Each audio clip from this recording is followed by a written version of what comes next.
La patella est considérée comme un os sésamoïde développé dans le tendon du muscle quadriceps fémoral. Nous l'avons ici sur une vue antérieure, une vue postérieure et de profil. Cet os a grossièrement la forme d'une pyramide avec une base supérieure et un sommet inférieur. Sur la base s'insère la capsule et le tendon quadricipital. Sur le sommet s'insère le tendon patellaire. Sur les bords latéraux s'insèrent les muscles vastes et la capsule. La face postérieure de la patella est en rapport avec la trochlée fémorale lorsque le genou est en extension.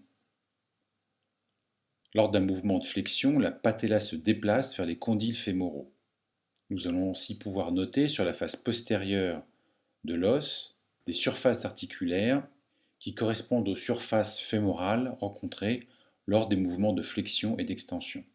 On retrouve d'une part une crête mousse verticale qui est en rapport avec la trochlée fémorale lorsque le genou est en extension. Il existe une surface articulaire latérale qui est en rapport avec le condyle latéral et un méplat articulaire médial en rapport avec le condyle fémoral médial. Enfin, une surface intermédiaire qui répond à la fosse intercondylaire lors de la flexion. Sur cette radiographie, nous voyons la patella en regard de la trochlée fémorale qui, je vous le rappelle, est plus saillante du côté latéral. Cette facette de la trochlée fémorale s'oppose à la tendance naturelle de la patella à se déplacer latéralement. Alors, la patella est considérée, du fait de ses insertions tendineuses, ligament patellaire, tendon quadricipital, comme le point d'appui d'une poulie qui peut supporter des contraintes allant jusqu'à 420 kg à 145 degrés de flexion.